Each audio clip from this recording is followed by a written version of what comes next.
Well, ladies and gentlemen, today I'm going to be talking about the future of T-Mobile Park, which was formerly known as Safeco Field. And I will say, Safeco Field was an elite stadium name. It's sad that they had to change it, but I do think most people have gotten used to T-Mobile Park. We've had it now probably for like 6 or 7 years, so it's been a little while. And I want to talk about what I think is going to be happening in terms of its future. It opened in 1999. It's got a relatively large capacity of around 48K, and I do think that's going to be something that will be decreasing in the future. Like most stadiums, there will probably be a big renovation planned for T-Mobile Park. We don't know when that's going to be, but there have been some rumors in the past 4 or 5 years of them possibly doing something. I'm going to discuss the areas they could potentially renovate and just talk about the stadium in general. Obviously, the most unique factor to this stadium, the roof operates just like an umbrella, the only stadium in MLB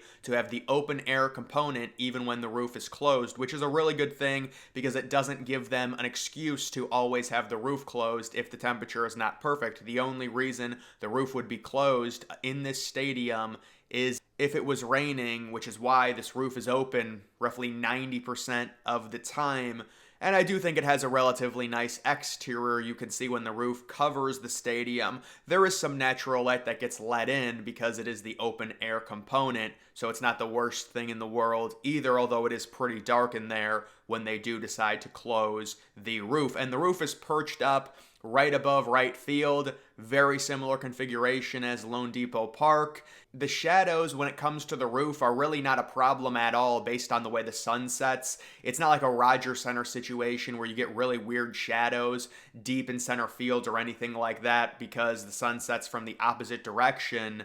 And when it comes to this stadium, I will say there are a few renovations I think will happen within the next, I'll say 5 or 6 years because it was built in the late 1990s. It's operating on a similar time frame as Oriole Park at Camden Yards, which is going to be getting a huge renovation in the next few years, around $600 million, and Progressive Field, which has already received multiple renovations. You also do have Coors Field as well. I would expect T-Mobile Park in due time to be next on that list. I don't think they would ever think about possibly not doing the renovations and pushing for a new stadium because it's always the question, are you going to do a renovation or are you going to try and get a new stadium? I would imagine they will be investing into this stadium and trying to remain there for the foreseeable future. Now, what will they do?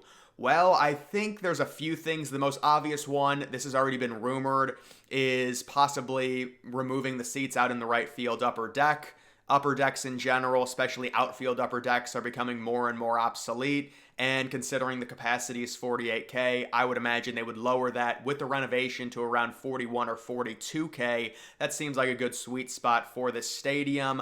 I do think they could get away with putting a legitimate bar area out there, and I would recommend that's what they should do with like multiple buildings instead of what the Cleveland Guardians did, because they do sometimes get attendance up there. It's not like that right field upper deck is never used. Yes, during the week it's basically never used, but I still think they should probably put some type of bar, standing room area, very similar to what the Colorado Rockies did with the rooftop. And I would imagine they're going to take out 5 or 6 sections. I don't know how many sections they'll take out because you can see that there's kind of an angle in which the upper deck goes out in right field, like down the first base line. But I would imagine it's going to be pretty substantial and include all of the outfield upper deck sections in terms of the ones that they will be removing. They will probably leave the seating, like if you see that it's split into 2 sections, there's the much bigger section on top and then the smaller section. Normally the teams will leave the smaller section alone and just keep that as seating and then just take out all of the upper sections and replace it with some type of bar, standing room, social space area. That is the most obvious one, but there are other things that they could potentially do. I think another easy one, and maybe this is like an issue in terms of sight lines, but if you take a look at their center field batter's eye, I really think they could do some nice landscaping, maybe put up some pine trees because it is the Pacific Northwest, but that would be another little thing to do in terms of the batter's eye in center field. I also think the Baltimore Orioles could do a renovation to their batter's eye as well. Worst case scenario, why not just put up ivy or something, or, do what the Houston Astros did? They put up a little like green wall with their logo indented into it. It's very unique. It's very cool. You would think you do something like that, it would really help the ballpark fully come together rather than having that just black, massive wall. I know you could say, well, it's the batter's eye, but other teams do different things and they get away with it, so I don't think it would be a big issue if, you put some trees out there or something. And then when it comes to the left field area, that's another area I think they could renovate. Just the way the seating is very strange. Now, I believe they did do a smaller renovation to, if you look out in left center field, there's like a standing room area and you can watch the bullpens, and then both the bullpens are out there. But the bullpens just take up so much room. If I were to renovate the stadium, I don't think they're going to do this, but I would turn the bullpens like vertically to the field rather than horizontally, and have more room out there. And what I would also do is add seating to the like lower area right up against the wall in left field to really bring the ballpark together.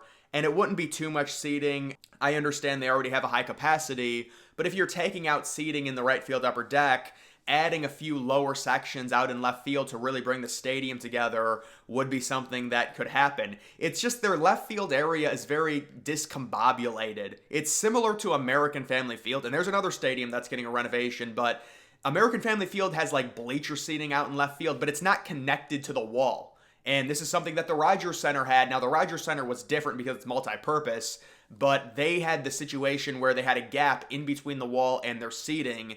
And I just think it looks better when you have seating that's right up against the wall, especially in left field. Like, if you look at their left field area, there really is no seating up against the wall, which, maybe it's not the worst thing in the world, but I don't know. I'm not a fan of that design. I would definitely put some seating out there, mainly because, the bullpen is taking up so much space, but I could see them possibly redoing that. And then also, I would imagine they're going to be putting multiple bars in. That seems to be the new trend. So possibly out in left center field, they might do like a second deck area bar. That could be something I could see them doing. There's also another unique fact about just this stadium in general. It's that center field bleacher section that's like disconnected from everything. It's just so random. The only other thing I could think that would be comparable to that would be the rock pile at Coors Field. It's just kind of a weird section. Now, obviously, that section at T-Mobile is a lot more linear than the rock pile at Coors Field, but it's just kind of a weird thing to have out in center field, more bleacher seating. So that's just my opinion on T-Mobile Park. I do think they will be doing renovations within the next 4 or 5 years. There's really no need to renovate, I would say, anything else. You don't want to get into the whole, would you make the roof translucent, make the roof see-through? Because the roof is open like 90% of the time, there's no need to do that. You're wasting money, basically. I would rather the money be spent on the stadium because they always have the roof open. And again, that goes back to the idea there's no excuse to close the roof, because if it is 58 degrees, but a perfectly sunny day, you're actually making it colder by closing the roof and not allowing the sun to shine down onto the field and onto the stands. So there's no excuse to close it. It's not like you're controlling the climate. You're only going to need to close it during a rainstorm or something like that. And it is kind of interesting how this idea really didn't catch on anywhere else. It does kind of remind me of what NFL stadiums are trying to do, at least a few, like SoFi and the new Everbank Stadium, where they have a roof over the stadium, but there is like a natural airflow. The stadium is never technically fully closed. Like there's always an open space.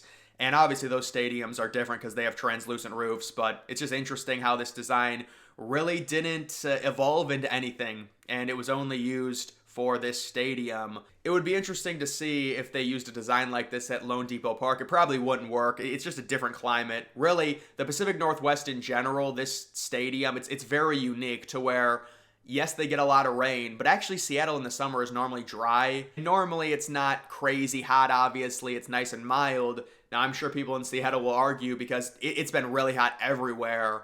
And especially last year, I remember during the summer, it was really bad for like the middle of the country. I don't know if it was Seattle necessarily got hit with it, but like North and South Dakota got crazy heat last summer. But in general, that's just my take on T-Mobile Park. I would imagine renovations are coming soon. This is a very similar situation to Oriole Park at Camden Yards. It's a very similar situation to Coors Field. They will upgrade the stadium when they see fit. They really don't have much of an attendance problem. I mean, Seattle's had an issue in terms of not making the playoffs. They finally made the playoffs, and their team really hasn't been that good. But it's never been a catastrophic thing where, okay, they're only averaging 13K, a game. This is a problem. They've never been worst in terms of attendance. They've never been horrifically bad. So I would say a renovation is in store. The stadium is not going anywhere, and they should get a solid 20 to 25 years out of it. So guys, that is going to do it for this video. Make sure you follow me on X. Link to that's always in the description.